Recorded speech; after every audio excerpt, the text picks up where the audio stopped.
The cameras flashed. The crowd froze. And just like that, the opera world had a new obsession. She lost 80 pounds and, well, lost her voice forever. Welcome to Starscope Report. Join Jordan and Jamie as they uncover Hollywood drama, music industry shakeups, and viral influencer scandals.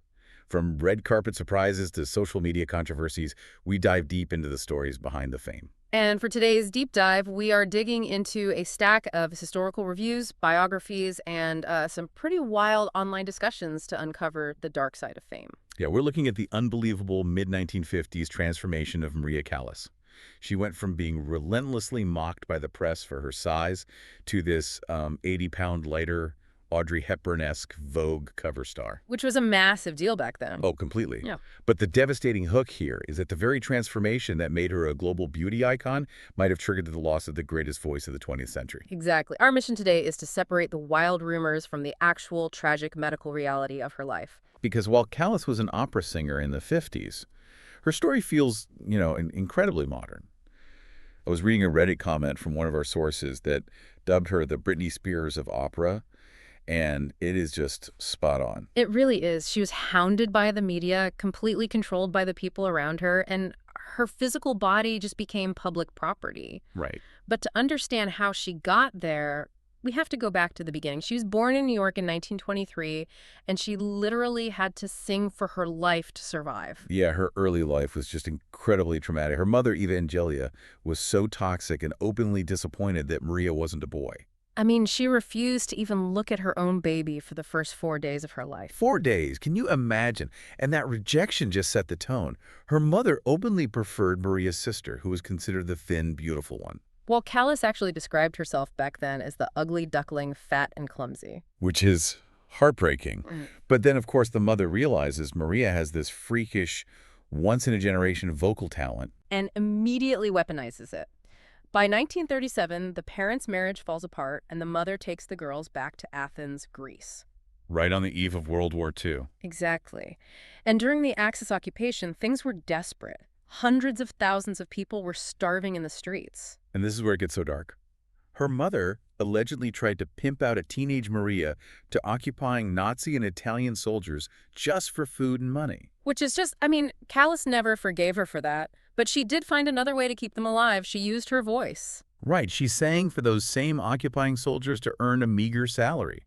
It wasn't about applause, it was literal life-or-death survival. Yeah, she even once sang a Puccini aria to distract fascist soldiers who were searching her apartment while she was secretly hiding 2 British soldiers. Oh, talk about high stakes. Yeah. But against that horrific backdrop, her talent just exploded.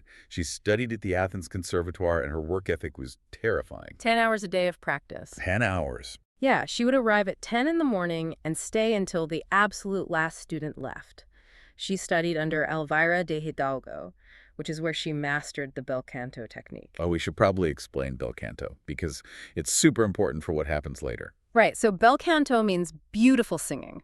Mechanically, it requires supreme vocal agility, dynamic finesse, and a really smooth, continuous line of sound. So your vocal folds have to be incredibly nimble and loose to hit those rapid-fire high notes. Exactly. But here's the crazy part. While she was mastering this delicate style, she was also singing incredibly heavy, dramatic Wagner roles. Wait, like Brünnhilde? Yes, which requires you to push a massive, highly pressurized column of air through thick, tensed vocal folds to project over a 70-piece orchestra. Okay, so wait, could this insane early workload have been the original sin that damaged her voice? Because asking a human throat to do both is basically like asking an Olympic powerlifter to instantly step on the mat and compete in rhythmic gymnastics.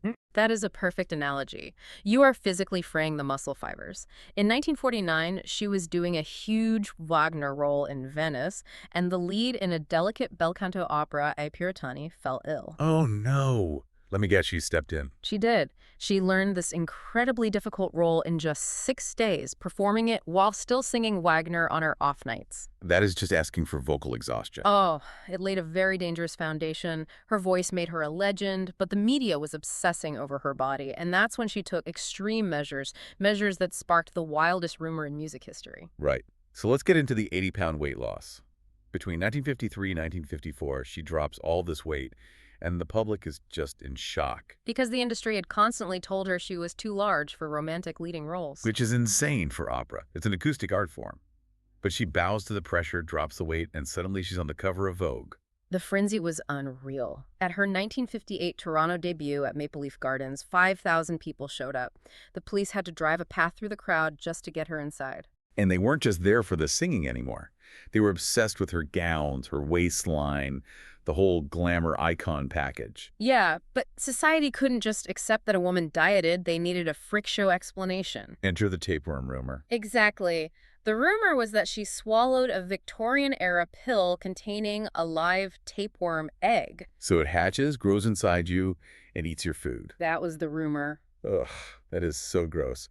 And there was another one about her eating a special physiologic pasta from Rome, which actually made her file a lawsuit. She always insisted it was just a strict natural diet, but the real debate was about what the weight loss did to her instrument. Okay, let me ask you this.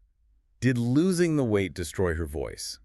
Because if you take an acoustic guitar and suddenly shrink the wooden body, the resonance has to change, right? That's the big divide in the sources. Some vocal experts say exactly that. An opera singer uses their entire body as an amplifier. So she lost the physical body mass, and muscular strength needed to support that massive sound. Right. And without that foundation, the voice began to wobble under pressure. But others claim the weight loss actually unleashed her. How so? By feeling beautiful and confident, she unlocked this mesmerizing, dramatic charisma that made her a theatrical legend. It's an impossible trap. Yeah. Mocked for being heavy, then clinically dissected when she gets thin. And hey, if you are fascinated by these unbelievable Hollywood and music industry twists, make sure you're subscribed because we've got an incredible twist coming up that no one saw coming. Yeah, because behind the glamour, her life was completely controlled by toxic relationships and a secret, fatal disease that the medical establishment just dismissed as crazy. The golden cage syndrome. She traded the poverty of her youth for the control of powerful men. Let's talk about her first husband, Giovanni Battista Meneghini. He was an Italian industrialist, 30 years older than her. She probably just wanted some paternal security. But he treated her like a cash cow. She claimed he robbed her of more than half her money to pay off his own debts. Which is awful. But then she leaves him for Aristotle Onassis, the Greek shipping tycoon. And that was even worse. Much worse. At first, she's exhausted, so she's happy to just cruise the Mediterranean on his yacht. But Onassis was deeply abusive. He didn't even care about opera, did he? Not at all. He just liked having the most famous woman in the world on his arm. He was physically violent, and her friends claimed he even drugged her to control her. And then he brutally leaves her for Jackie Kennedy in 1968.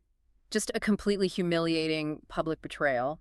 But the toxic men weren't just in her romantic life. The industry itself was awful. Oh, right. The sexual harassment from Peter Menon, the president of Juilliard. Yeah, when she rejected him, he allegedly turned the faculty against her and stopped her from teaching master classes. And the press just loved making it harder, stirring up that intense rivalry with Renata Tebaldi. The famous champagne versus Coca-Cola insult? Yes.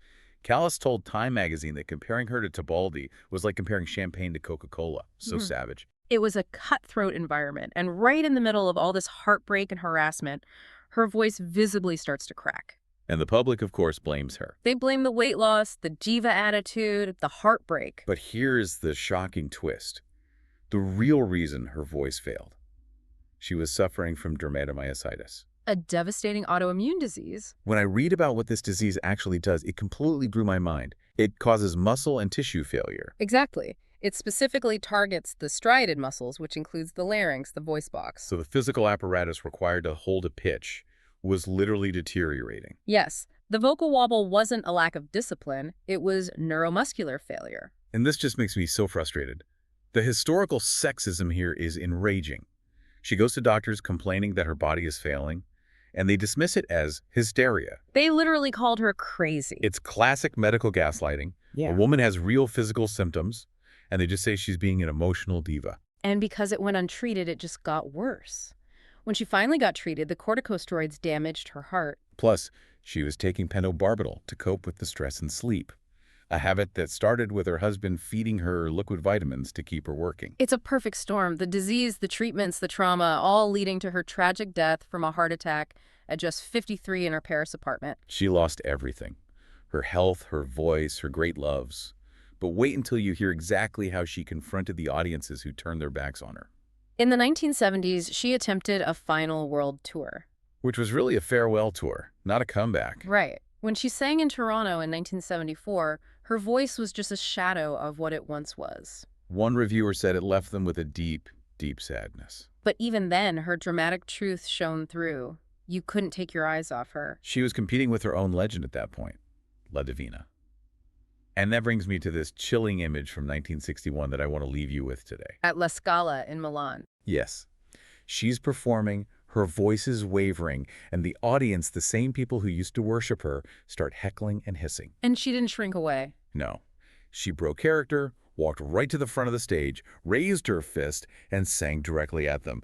"Cruel man, I gave everything to you." Gives you chills. It really does. And I want you, the listener, to ponder something.